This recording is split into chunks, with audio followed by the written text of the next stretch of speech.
Alright, go. As the United States presidential election starts to draw closer and closer, and more news of international governments seeps into our local newspapers, politics starts to feel like it's nudging its way into our daily lives more than we like. Especially with the fact that news agencies love to cover the negative aspects of politics. Some might feel like some may view politics just as negatively. You have governmental scandals, oppressions, corruption, tax evasion, and stuff like that, and all the like. With all this in mind, some people might see politics like as a way for the rich, powerful, and wealthy to oppress the weak and the poor. Yet, the founding principles in these politics and societies wanting anything but evil. One of the most influential minds on society is the Greek philosopher Plato, who wrote as much in his book. Speaking of his book, the sources I will utilize today for this speech is his book, The Republic, and also the Internet Encyclopedia of Philosophy. Today, I will inform you of Plato's influence on modern society through three of his principles and how his intentions may differ from your perspectives on politics' purpose.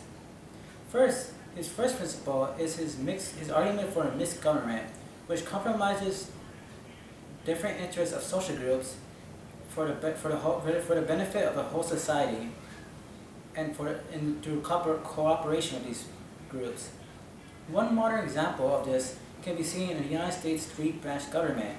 To review, these branches are the judiciary branch, the executive branch, and also the legislative branch.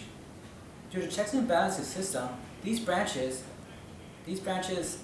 check and control one another's power in order to make sure neither of them go haywire.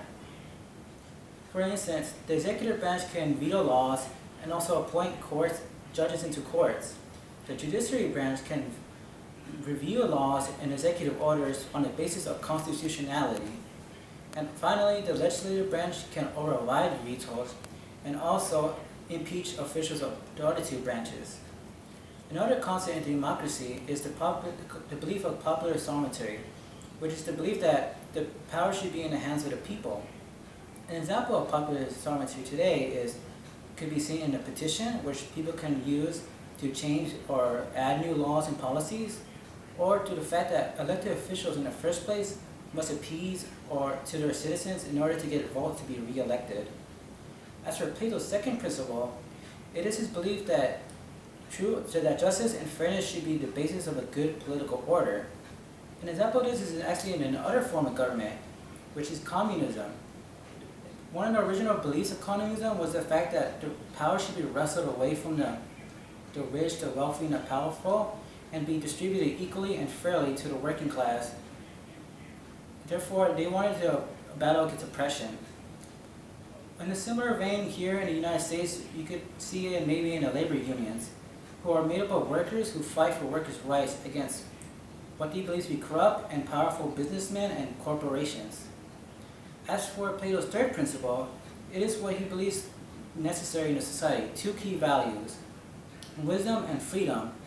In wisdom, what he decided here was the fact that every elected official and politician should have an educational background or experience in whatever position they're actually trying to go for. In other words, he wanted a system based on merit rather than wealth, position, or birth. As for freedom, what he expressed here is that he wanted to have every social group and institution in a society to be heard, expressed, and represented.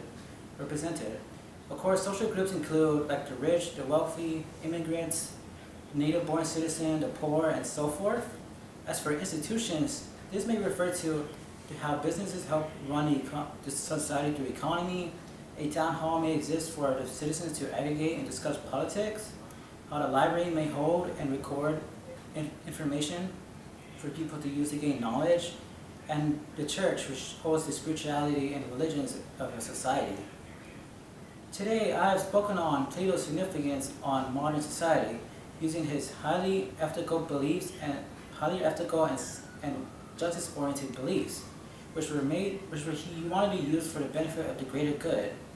Plato's ethical justice can be seen in how he wanted to have a mixed government rooted in justice and fairness, which was also ran by highly competent and and qualified individuals, which would aim to benefit the populace by helping them have expression and freedom and representation.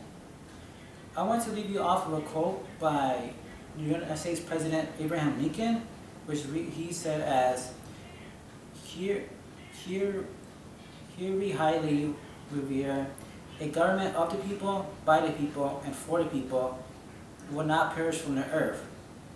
As you can see from this quote, Plato's ethical, philosophical thought can be echoed to this. A government, no matter what your perception on it, was intended to be used for your benefit. Therefore, it can be changed. Thank you for listening to my speech, and good night. Good night.